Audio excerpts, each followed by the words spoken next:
Hello, എല്ലാവർക്കും നമസ്കാരം. സുധാസം from Finland guys. നാട്ടിൽ എനിക്കറിയില്ല, ഇത് ക്യാബേജാണ്. ഇവിടെ ചെറിയ ഇത്ര ഉള്ളൂ ക്യാബേജ് കണ്ടില്ലേ, ചെറിയൊരു നമ്മുടെ കാടമുട്ട പോലത്തെ അത്ര ഉള്ളൂ. അപ്പോൾ ഇത് എനിക്ക് ഭയങ്കര ഒരു ഇത് തോന്നി, എന്താ പറയുക, കൗതുകം തോന്നി ഇത് കണ്ടപ്പോൾ.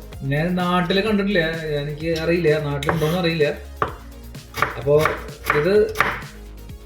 ഇത് നുറുക്കാനും വളരെ സുഖമാണ്. മറ്റേ വലിയ ക്യാബേജ് പോലെ പൊളിച്ച് കഷ്ടപ്പെട്ട് ഇരിക്കേണ്ട ആവശ്യമില്ല.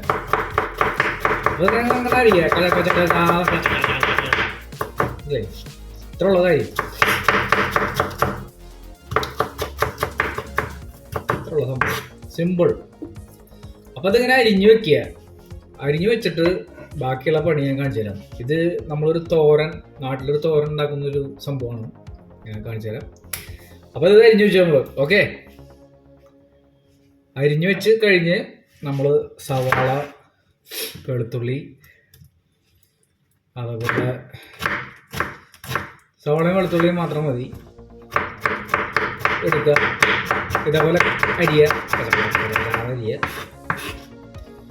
എന്നിട്ട് സവാള ഇതേപോലെ തന്നെ അരിയണ്ട, ഇങ്ങനെ ഒരു ഇഷ്ടി കഷ്ണം പോലത്തെ സെറ്റപ്പൊക്കെ ഇടാം, കുഴപ്പമില്ല.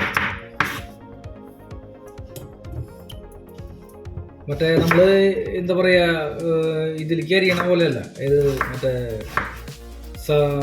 ചിക്കൻ അങ്ങനെയുള്ള സാധനങ്ങൾ ഉണ്ടാക്കുമ്പോൾ അരിയണ പോലെ അരിയരുത്. സവാള ഇതിലേക്ക് മാച്ചായിട്ടുള്ള രീതിയിൽ അരിഞ്ഞ് വയ്ക്കുക. ഇനി അടുത്തത് സ്ക്രീനിൽ. ഹലോ, ഇത് കണ്ടില്ലേ, എല്ലാതും അരിഞ്ഞു വെച്ചു കഴിഞ്ഞു. സവാള ഉണ്ടല്ലേ, ഇങ്ങനെ അരിയണം. അത്രയ്ക്ക് അങ്ങോട്ട് കനം കുറച്ച് അരിയാനും പാടില്ല, എന്നാൽ കനം കൂടാനും പാടില്ല. ആ ലെവലിൽ വെളിച്ചെണ്ണ തിളച്ചുകൊണ്ടിരിക്കുന്നു. വെളിച്ചെണ്ണ ഒഴിച്ചു. ഇവിടെ ഓയിലാണ് കിട്ടുക. അപ്പോൾ കടുക് മസ്റ്റാണ് കേട്ടോ. കടുക് നല്ല വെളിച്ചെണ്ണ നല്ല ഇതായിട്ട് ചൂടാകുമ്പോൾ ഇടുക. എന്നിട്ട് കുറച്ച് വയ്ക്കുക, അല്ലെങ്കിൽ കടുക് കരിഞ്ഞു. എന്നിട്ട് കടുക് പൊട്ടിയതിന് ശേഷം നമുക്ക് ഒരു കുറച്ച് മഞ്ഞൾ ഇടാം. മഞ്ഞൾ ഇടണം. അതിന് മുന്നേ സവാള ഇടുക. അത് കുറച്ച് വാട്ടണം. നമ്മൾ കുറച്ച് നേരം ഇങ്ങനെ ഇളക്കി വാട്ടിക്കൊണ്ടിരിക്കുക.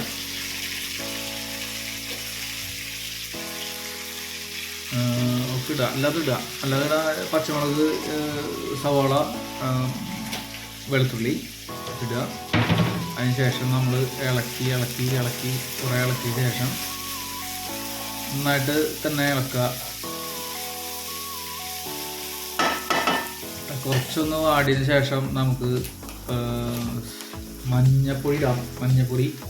കുറച്ചിടുക മഞ്ഞപ്പൊടി.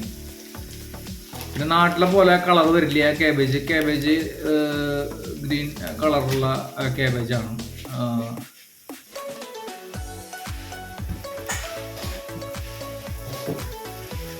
അങ്ങനെ പച്ചമുളക് എല്ലാം ഇട്ട് നമ്മൾ പിന്നെ കുറച്ച് ഉപ്പിട്ടു. ഉപ്പ് ആവശ്യത്തിന് നിങ്ങളെ ഇഷ്ടത്തിന് ഇടുക. നിങ്ങൾക്ക് ഉപ്പ് വേണ്ടാത്ത ആൾക്കാർ 5 ഉപ്പ് ഇല്ലാണ്ട് ഉണ്ടാക്കാം, കുഴപ്പമില്ലല്ലോ, അത് നിങ്ങളുടെ ഇഷ്ടമാണ്. എനിക്ക് ഉപ്പ് ഇത്തിരി കൂടുതൽ വേണം, അത് ഇത്തിരി കൂടുതൽ ഇട്ടിട്ടുണ്ട്. അപ്പോൾ അതിങ്ങനെ ഇളക്കി അതൊരു പരിവാക്കി ശേഷം നമ്മളൊരു പരിവാകുമല്ലോ, അത് ഒരു ചെറുതായിട്ടൊരു ലെവലാവുമല്ലോ. അപ്പോൾ ആ ലെവലായി കഴിഞ്ഞ് നമ്മൾ ഈ ക്യാബേജ് അരിഞ്ഞ് വെച്ചാൽ ക്യാബേജ് ആയിട്ട് ഇടുക.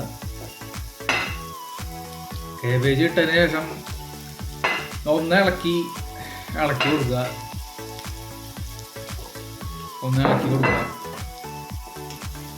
ഇളക്കി കൊടുത്ത് നന്നായിട്ട് ഇളക്കിയതിന് ശേഷം ഇളക്കി നല്ല മിക്സ് ആക്കുക. എല്ലാതും കൂടി ഒന്ന് മിക്സാക്കി കൊടുക്കുക. മിക്സാക്കി കൊടുത്ത് വെയിറ്റ് ചെയ്യുക. കുറച്ച് നേരം വെയിറ്റ് ചെയ്ത് നല്ല സെറ്റപ്പായി വരുന്നുണ്ട്. എന്നിട്ട് നമ്മൾ താഴെ ബട്ടൺ ഉണ്ട് അതിൻ്റെ സ്റ്റൗവിൻ്റെ. ഇവിടത്തേക്ക് സ്റ്റൗവ് ഇലക്ട്രിക്കൽ സ്റ്റൗവ്സാണ്. വളരെ സിമ്പിളാണ് കുക്കിങ്ങൊക്കെ ഇവിടെ. അപ്പോൾ അത് നമ്മുടെ ഇഷ്ടത്തിനനുസരിച്ച് കൂട്ടി ഒരിക്കലും ഫുള്ളിലിടരുത്. ഫുള്ളിലിട്ടാൽ ഇവിടുത്തെ സ്റ്റൗവുകൾ ഭയങ്കര ഹീറ്റാണ്. അടിവശം ഇതാവും. എന്നിട്ട് അത് മൂടി വയ്ക്കാം. മൂടി വെച്ച് കുറച്ച് കഴിയുമ്പോൾ അതിൻ്റെ ഇടയിൽ നമ്മൾ ഇളക്കി കൊടുക്കണം.